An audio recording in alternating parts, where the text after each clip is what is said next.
All right, folks, good afternoon. We're going to go ahead and get started here.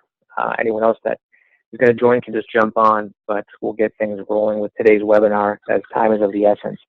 Good afternoon. My name is Jeff Yeagley. I'll be the moderator for today's conference or webinar on ransomware. A couple quick housekeeping notes before we get started here. All lines have been muted to minimize any background noise and distractions. There will be some time at the end for a Q&A session. So if you have any questions, feel free to put them on the bottom of the screen. There's a little chat icon. You can click on that, and you can either put them into the general chat for everybody, or you can address them directly to me. And again, my name is Jeff Yeagley, and Jeff is with a G. So today's topic is going to be on ransomware.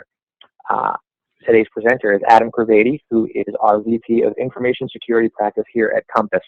He heads up all of our vulnerability scanning, pen testing, social engineering projects, and manages that group, as well as does extensive work with PCI, healthcare, and anything else that we throw at him. So he wears many hats here and has extensive experience, and I think this will be a great webinar in terms of the topic of ransomware, just how prevalent it is and how it seems to be gaining a lot of attention. So without further ado, I'm going to turn the presentation over to Adam. Thank you very much, Jeff. Good afternoon, everyone. As Jeff said, my name is Adam Cravedi. I am the Vice President of the Information Security Practice at Compass IT Compliance. I've been with Compass since we started Compass. I spend my life looking at security implications and attacks and trying to help people prepare for them. Today's topic is ransomware. And we're really just going to go over a really high level of what ransomware is, talk about how prevalent it's become in today's tax landscape, how ransomware is being delivered to the different users who are being infected, some new techniques and trends that we're seeing in the ransomware space, but also in the cybercrime space as in general. And then hopefully some tips that may help you prevent a ransomware attack from ever starting. As Jeff said, there should be some time at the end for questions and answers, and we're looking at probably about 30 minutes of time here today for the actual presentation, maybe a little less. So what is ransomware? Ransomware is a form of malware or malicious software that's designed to encrypt your files, your users' files, and make them unusable, unreadable, unattainable. The real attack here is trying to get your money. They're trying to steal money. They want to force you to pay the attacker in what we call a term bitcoins, which is, as of right now, still untraceable currency that floats around the internet. It's really grown, and ransomware, in combination with the prevalence of bitcoins, really kind of helped each other become so much more popular today. But the goal is to get you to pay some money to hopefully be able to decrypt your files. So they'll encrypt your files with some form of encryption, AES, triple DES, two-fish, any one of those, and then offer you the decryption key if you pay them the amount they're looking for. This type of attack is exploding in all industries, all sizes of organizations. There's really no one specific target anymore. It's just about anybody susceptible to this type of threat. Businesses, organizations, individuals, you name it, government, higher ed, anybody. If you can't use your files, you really can't do your business. So that's why it's so difficult. Hey, Adam. Sorry, yes. This is Jeff. Can I interject for a quick second here? It looks like the presentation is kind of hanging on the cover slide or the title slide.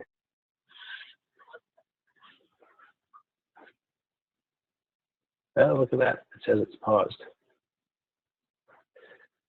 Perfect. There we go. Thank you.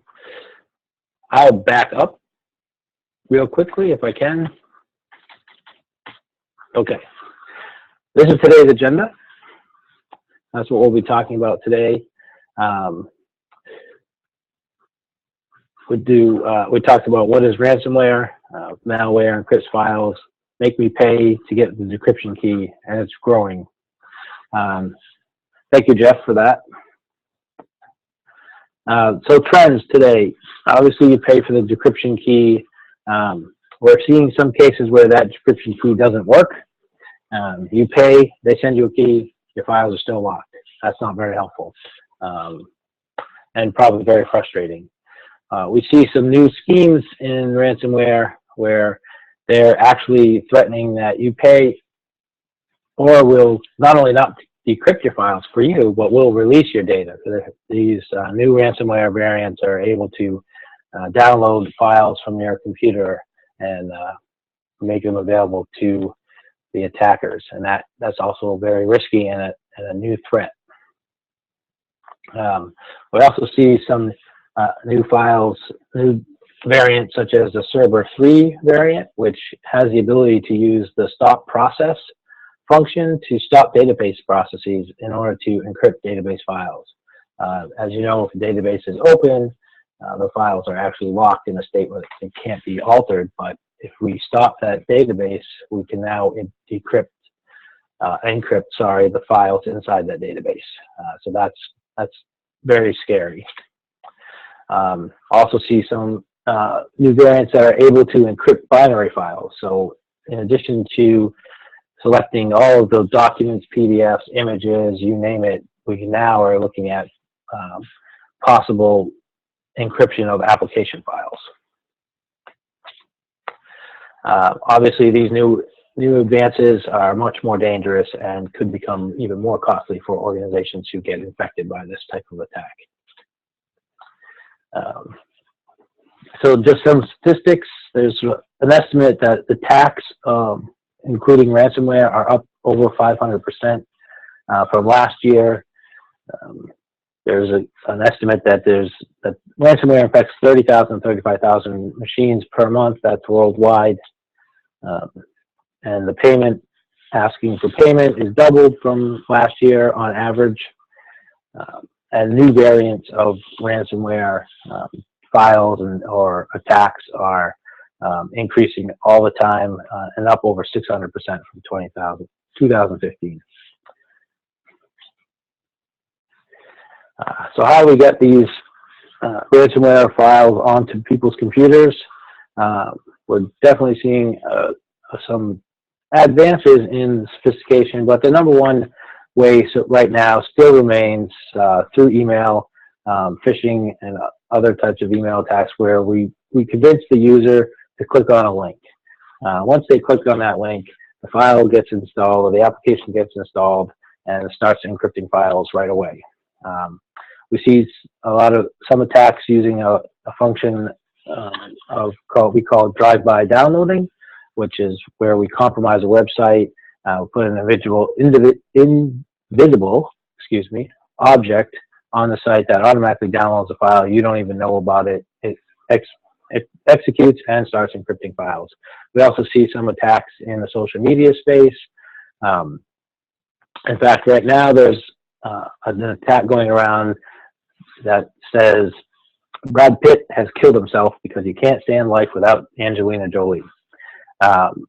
This is not a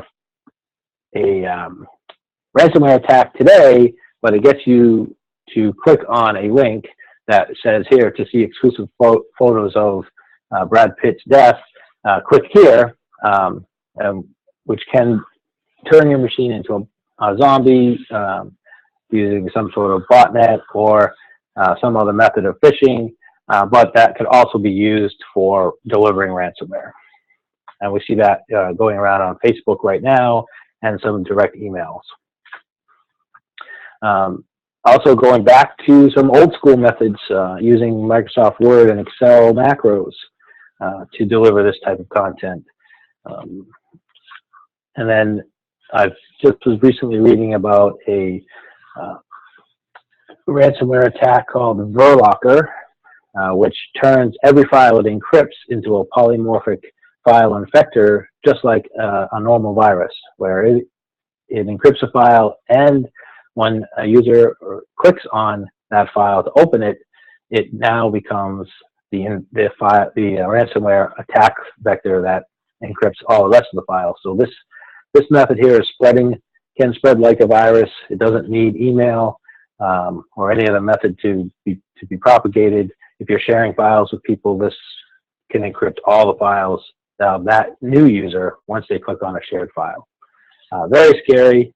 The one good news about Verlocker is it doesn't actually use an encryption method. It uses an XOR type of obfuscation algorithm when there are solutions for it. But it can spread the ransomware attack very, very quickly. So as we said, delivery methods include phishing, emails sent to a large population trying to get people to click on a link, or spear phishing, which is much more common today, where we're targeting individuals or organizations with a very specific crafted message that looks like something they should click on. There's cloud-based file sharing resources out there, JavaScript exploits, Microsoft Word, Excel macros, PDF exploits.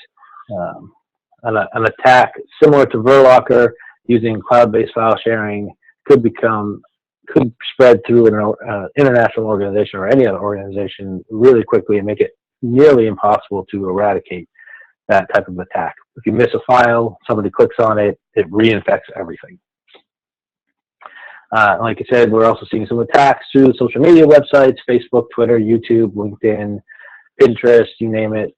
There's possible content out there that can make you, even through your cell phone, through SMS messaging, you might receive a message that has a URL in it trying to get you to go to a different website that could infect your machine, so on. And that's not even the whole story today. I don't even need to be an active attacker to take advantage of this. Now we're seeing an advent of cybercrime as a service, where I'm trying to think of a term to use, but let's just call it organized crime. Nation states are putting up in the dark web an offer for use my exploits, use my malware, use my botnet to deliver malicious code, ransomware, you name it, and just pay me for the time you use it for. Exploits and ransomware for hire. There's always been lists of emails and lists of credit card numbers and other information, personally identifiable information out there for sale on the dark web. And we see multiple strains of the attacks growing. We also see community of bad actors pooling their resources to have a wider impact. And like I said, we see the use of botnet timeshares out there, where here I have a bot farm of 100 million computers, and you can tell them what to do and just pay me, $2,500 an hour to use it. And you don't even have to go through the process of infecting all the machines. Somebody's done it for you already. So what are the costs that we're seeing? This year alone, we're estimating about a $1 billion industry. The ransomware attackers are breaking in the money. Some notable attacks where the organization has may have paid the money, $28,000 by Mercom this past June, $16,000 University of Calgary in June. Hollywood Presbyterian Hospital paid $17,000. That was a couple of years ago or last year. And there's some statistics out there that claim 1 in 5 businesses that are affected with ransomware are forced to close because either they can't afford to pay the ransom, or they can't decrypt their files and they can no longer function. So do we pay it or do we not pay? What's the recommendation? Compass, along with existing law enforcement, FBI, and the security industry as a whole, recommend not paying. And you say that could be pretty impactful for us, but what happens if we just continue to pay? Obviously, we encourage continued bad behavior, Attackers don't do things that don't generate revenue. If it doesn't work, it's not going to be something that they're going to follow. Obviously, ransomware works today, and people are paying, so they're going to continue to do it. There's no evidence or no validation that you won't get attacked again in the future just by paying one time. You could be attacked by the same person again, saying, hey, they paid you last time, let's do it again. Or you can get attacked by a completely different party, whether they knew you paid or not. And then also, we said before, there's no guarantee that the decryption key will even be delivered, or that the decryption key you get will actually work. So really we need to be proactive and not reactive, and we'll talk about that in a second. But ultimately, it has to be a business decision based on the circumstances and the impact to the business. You need to decide whether it makes sense to pay or not. If it's so critical that you're shut down and that's costing you hundreds of thousands of dollars an hour, then obviously it probably makes sense to pay if you're not prepared to recover.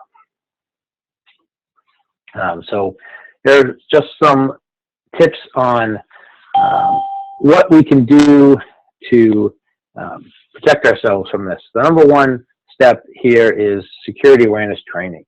Right? And we're talking about not just a one-time annual event, which is the minimum recommendation, but ongoing training throughout the year, because we need to continuously keep our users up to date on what the risks and threats are to their use of a computer. And we know that computer use is very important today. We really can't run a single function in our organizations that isn't reliable on computers and or the internet and so on and so forth. So we need to keep our users well up to speed on what the threats are, how they're evolving, what the new risks are, and just to be aware of what's going on. The next step, and this should go hand in hand, is regular backups. But we can't just back up to disk that's local to our network, because that's at risk of being infected as well. So we need to keep at least one copy of our backups offsite and offline, disconnected from the network, so that if we get infected, we can quickly restore the infected files and continue working. Then we don't need to pay. Then we don't need to worry about decrypting the files. We may lose a day or so of data depending on our backup scheme, but we can get back up and running with minimal impact. Build a culture of security. The most important thing here is to have users who are educated, that they can question suspicious behavior. If something doesn't look right, something doesn't feel right, it's too good to be true, then let's call that into question, and let's not just be click happy and click on every link that we see.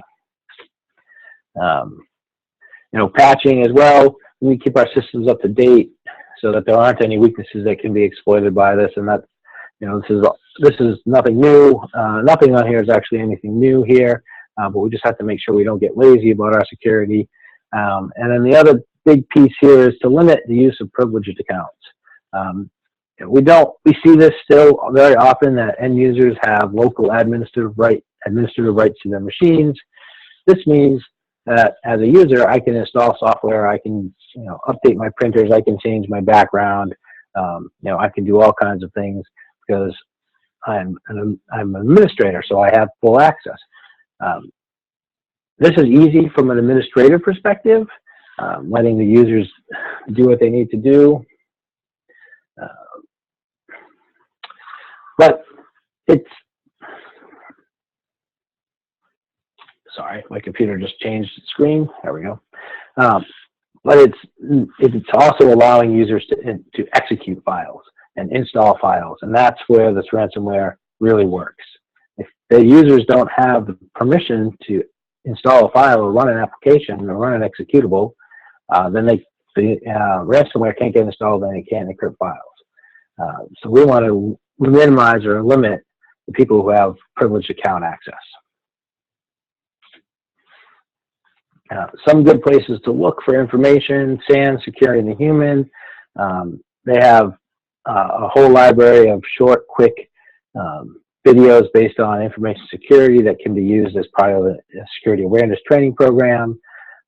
IC3, Internet Crime Complaint Center, if you're seeing a large intake of ransomware or phishing schemes, you can always send those up to the IC3 for review and to be included in their library. You can also look for what the trends are in the security industry there.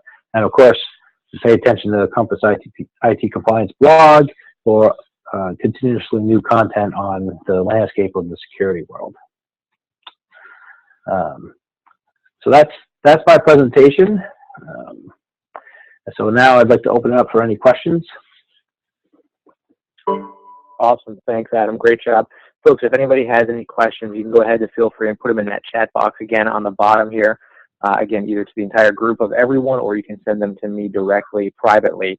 Again, my name is Jeff. So, Adam, we have a couple questions here that came through privately. I'll ping you with these here. The first one is, what do you recommend for security awareness training more than once a year?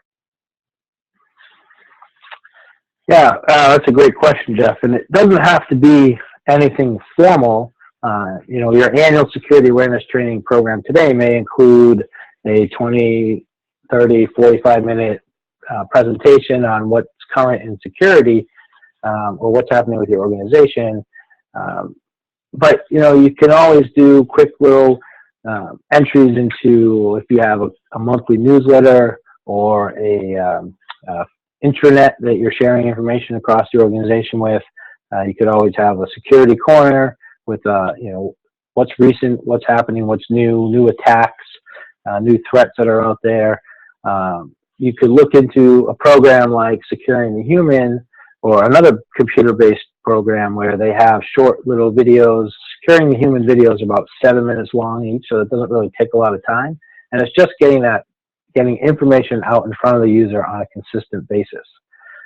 When we're talking about things specifically like phishing and ransomware, you may want to perform regular phishing attacks or tests against your own user base, see how they're doing with different types of crafted messages that, you know, where you're trying to get them to click on a link, trying to get them to not be suspicious or question, and see what happens with your population. As you increase your training and awareness, the number of clicks should decrease substantially. Excellent. Yeah, that's a good point. Keep it in front of them more often than just doing that kind of check the box of a security awareness training once a year. That's a great point. Good solutions for sure. Let's see here, a couple other ones. That's a good one too. Besides backups, what other tools or techniques would work in preventing ransomware attacks? Sure. It's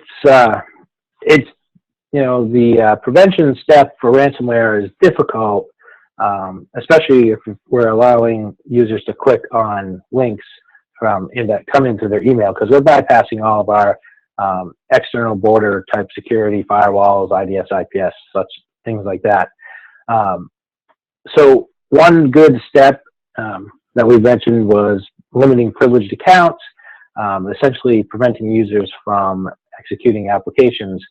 We've talked to a few people about that, and they have some applications that require limited local administrator access in order for them to function, which is a failure in the application writing process. But if that's the case, you may want to look into the newer tool or newer concept of application whitelisting, where we select the applications that we allow to run on all the machines, and then by default, we're preventing any other application or any other executable from executing on that machine.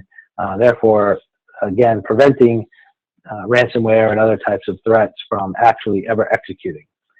So application whitelisting would be a good step.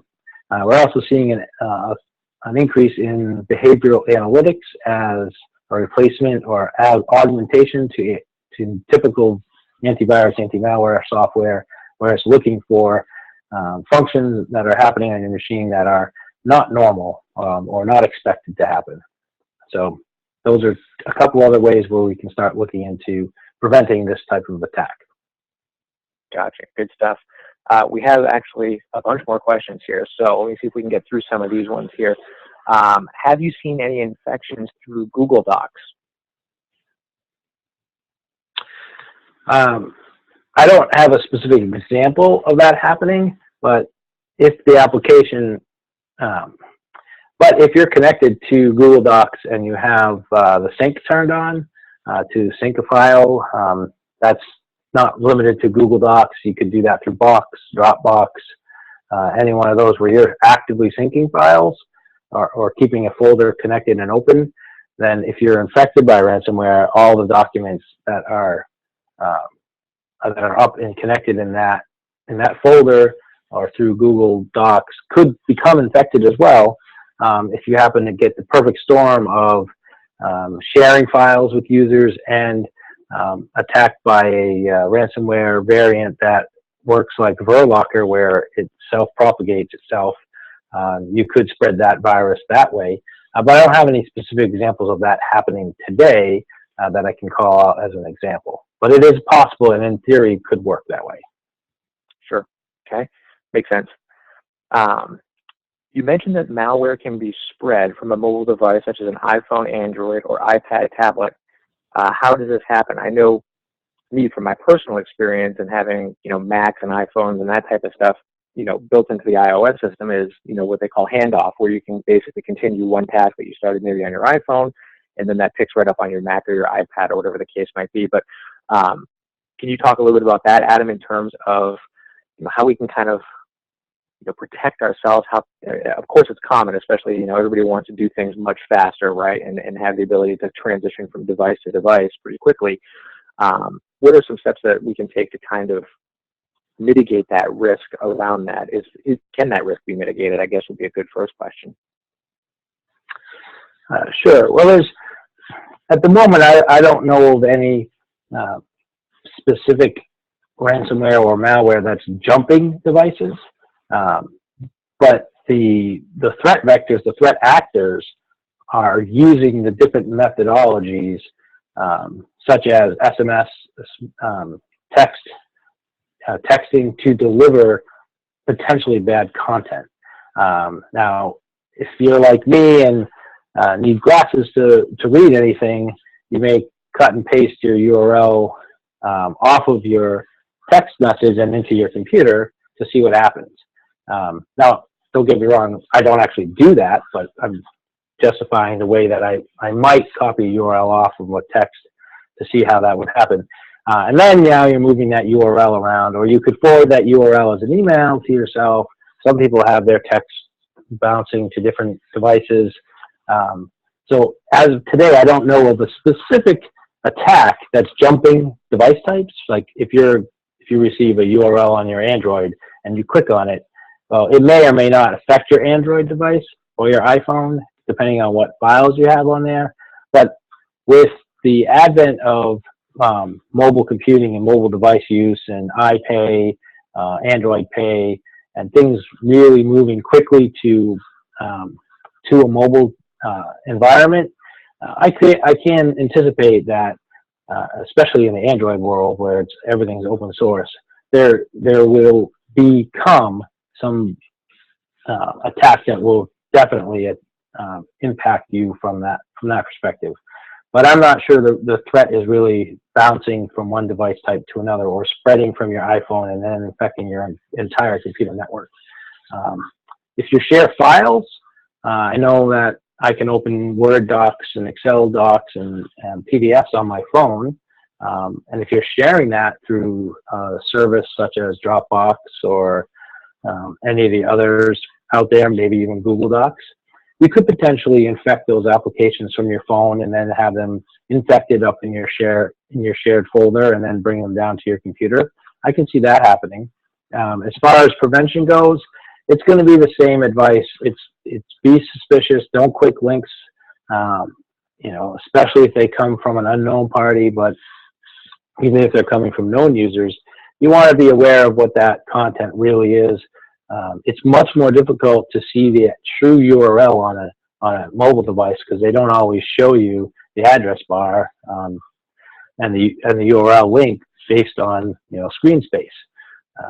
So you need to be much more careful. But there's a limited attack, really open attack space on any phone from that perspective. So it's more of propagation and then awareness when it comes to what my phone can actually do to infect me. makes sense. And also, to kind of follow up on that point, I think shortened links that use like bit.ly and things like that can also not necessarily raise suspicion, but I think just you need to be careful with those as well in terms of making sure that they're actually legitimate links and not, not malicious links that might be sending you to a bad site or installing something on your machine. So good point, good question. So a couple more questions here. This is a great topic, lots of questions, which is awesome. At the end of the day, we want to make sure that we answer all these so we guys can give you guys the tools to be successful and ultimately, secure your systems and networks to prevent these or reduce the risk of these attacks happening. So in order to stop a service like SQL to get access to encrypting the MDB file, what rights would the account need? Would that be local admin or? Definitely local admin would do it. That wouldn't be a problem. But application, depending on the virus. Now, the particular virus we're talking about here, the server 3 virus, is just using the stop process function, which is I believe it's a Windows, I'm not sure, it may be a PowerShell function, and all users have access to PowerShell on their machine today, anyways. But you could, if the ransomware folder, or I'm sorry, the ransomware attack gained system rights or service rights, it could, if the user has application rights to the application, they may not need local admin rights, but they may have database rights. They could potentially stop that service. So local admin would definitely do it. Eliminating local admin from those users is definitely a good way to prevent these malicious attacks, because they can't actually install and encrypt. So you're already ahead of the game if that's the case. But you could be granting specific rights to users for access to the database that may allow them to stop a process.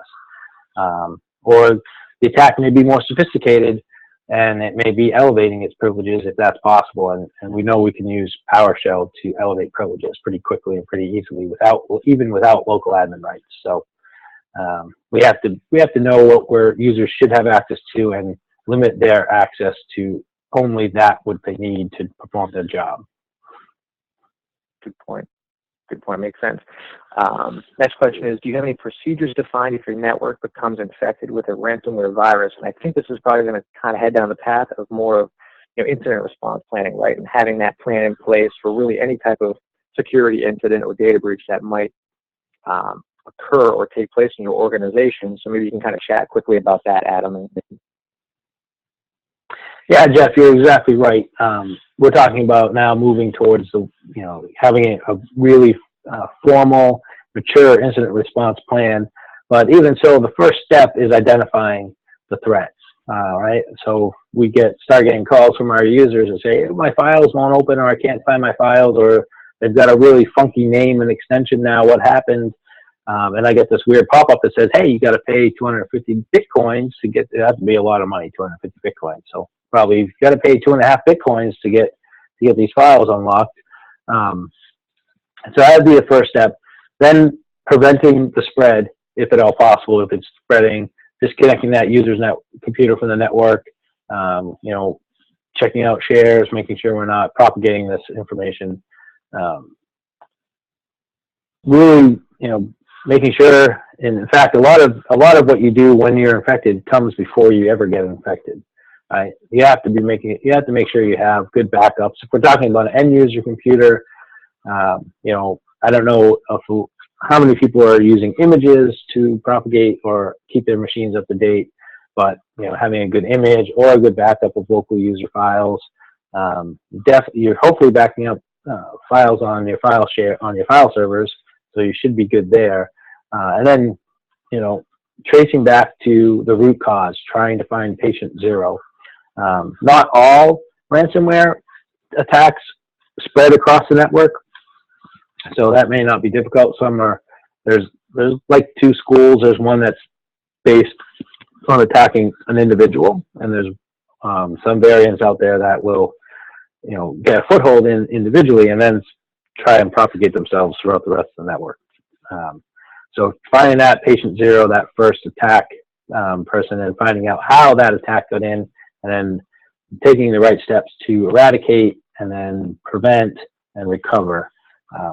It's really a high-level overview of incident response, as Jeff was mentioning, but we're seeing a requirement in the financial space for cybersecurity incident response plans, or integrating cybersecurity response into the existing incident response plan. And that's a good practice, and it will spread to the rest of the industries as well pretty quickly. So including, if you have an incident response plan, including some cyber attacks as test scenarios when you go through and test your incident response plan, would be a good place to test a ransomware outbreak attack and see what happens. See how your incident response plan handles that, and make the changes that are necessary. Good stuff. Agreed. Yeah, that incident response planning is becoming more and more critical for these exact scenarios. That's great stuff right there. Next question. This is a really good one. Are antivirus applications designed to see a large percentage of change in file systems worth investing in to halt ransomware activity, or is it a gimmick? Will attacks just be designed around the percentage thresholds as protection gets more popular? So it's a good question in terms of looking at antivirus and what role do they play in ransomware and whatnot, and do they play a role in ransomware, I guess would be a good way to kind of sum that one up. Yeah, so in the security world, we're seeing a shift in the actual value of antivirus, and I'm not going to sit here and tell you it's not valuable. It has its place. But by the nature of antivirus and the way it was designed and the way it functions, it's really not a good indicator or a good detector of ransomware, and this is why. One, ransomware variants are changing every day.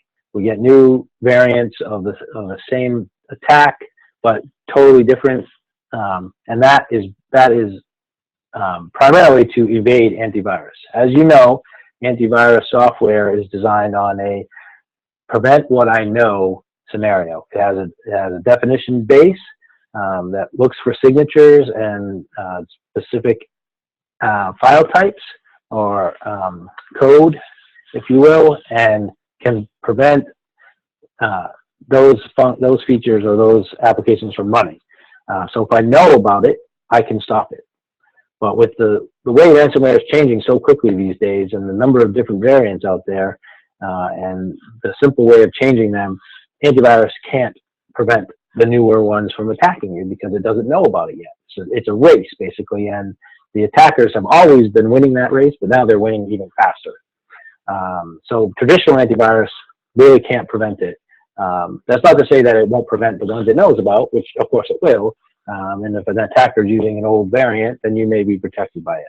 But if they're using a new variant, it's likely to be able to function. In addition to that, antivirus has become fairly antiquated, and the attackers know how to disable or evade antivirus pretty quickly. In fact, I was reading the other day about an attack vector that uses antivirus as its attack vector. So it's able to use the way antivirus communicates with itself and with the command and control center, and then propagate itself using the antivirus channel, thus evading antivirus. So it sounds like I'm poo-pooing antivirus. It definitely has a place. It's definitely useful. But as far as percent change, that's not really a function of antivirus. It's more of a function of file integrity monitoring, which may be integrated into your antivirus suite today to watch for changes on files. Is it possible to do that? I would say theoretically it may be able to be aware of that, but as you mentioned in the question itself, the attackers will find a way around that. It shouldn't be too difficult.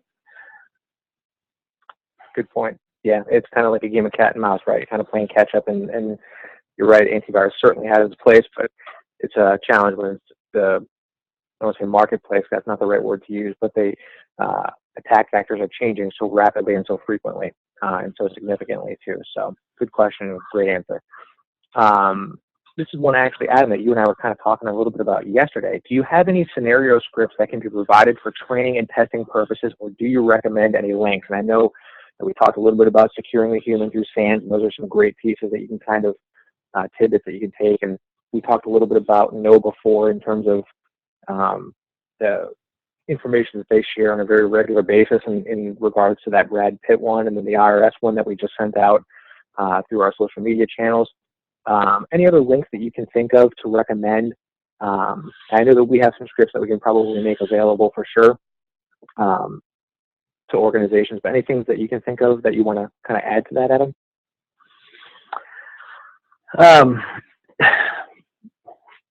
So I'm not sure what you really want here, Jeff, but there are several companies out there that will do phishing testing for you.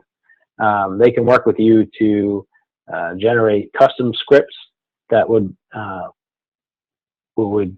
be attractive to your employees or users to get them to click, or they have stock ones out there that you can use pretty quickly and just put up a phishing campaign, basically, and trying to get people to click on links. And that's kind of the goal.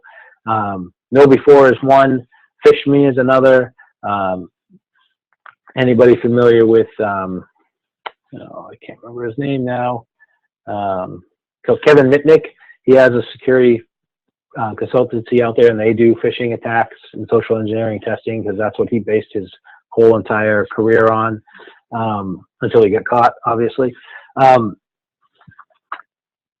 And Compass also does phishing campaigns. So if you're looking to do it yourself, there's a bunch of other types of tools out there. The Social Engineering Toolkit, which is free, runs on Linux. It's part of Kali Linux as well. You can use that to generate phishing campaigns yourself. Ideas for messages. There's so many different variants, and really all it is just trying to get your users to click on a link.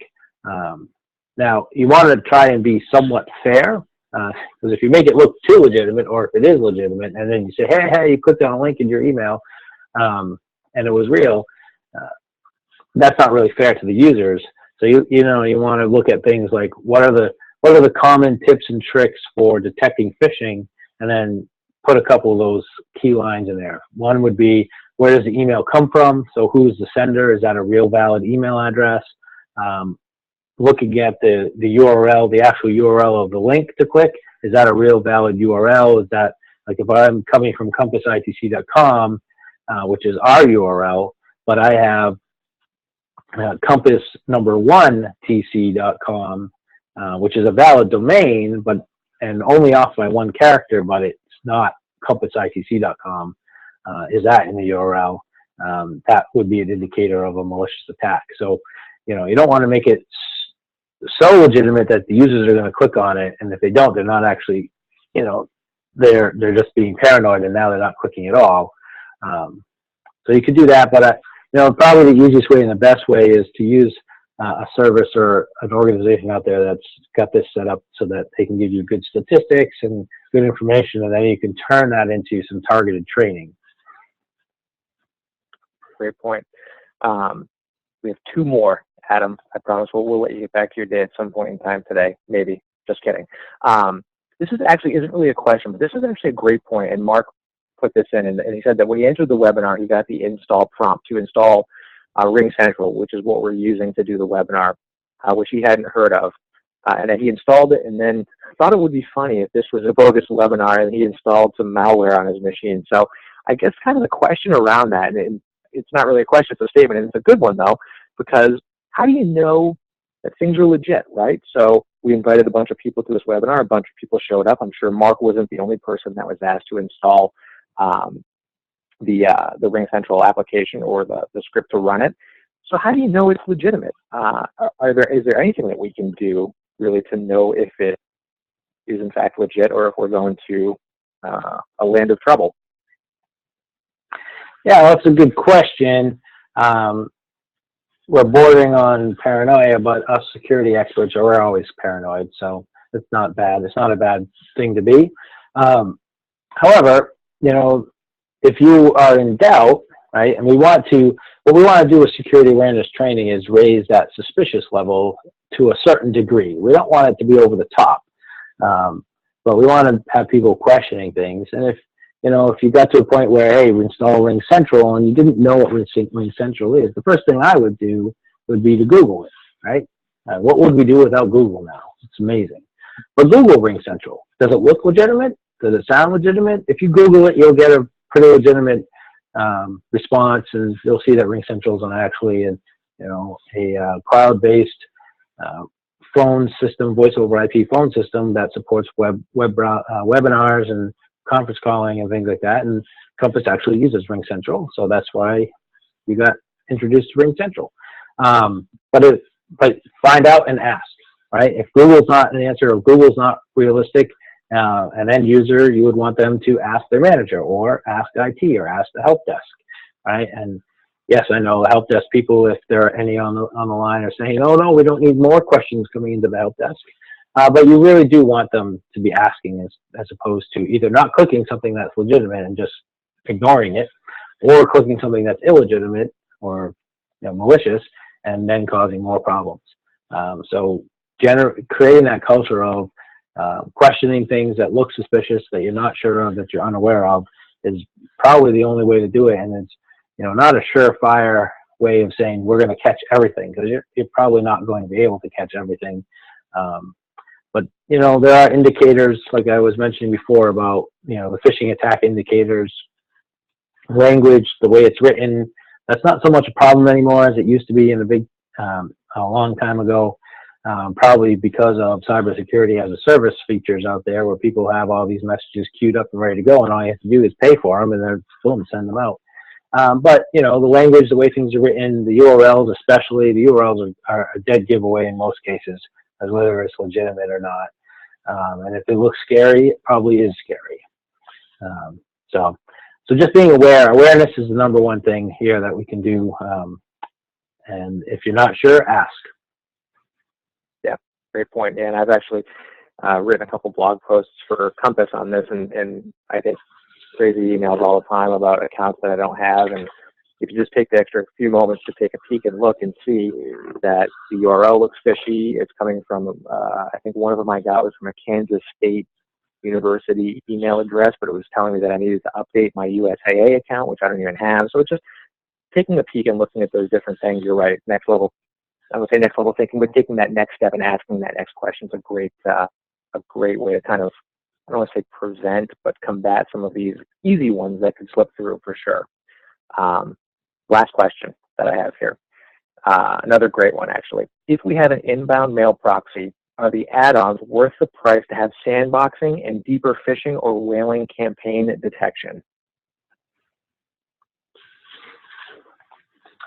Well, I'm not going to tell you that you need to spend the money.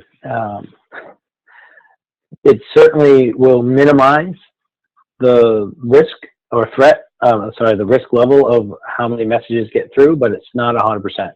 And you could, depending on how deep you go with that detection, you could be blocking legitimate email. So that would be a decision that you have to make based on how the features work. Sandboxing in terms of email really will prevent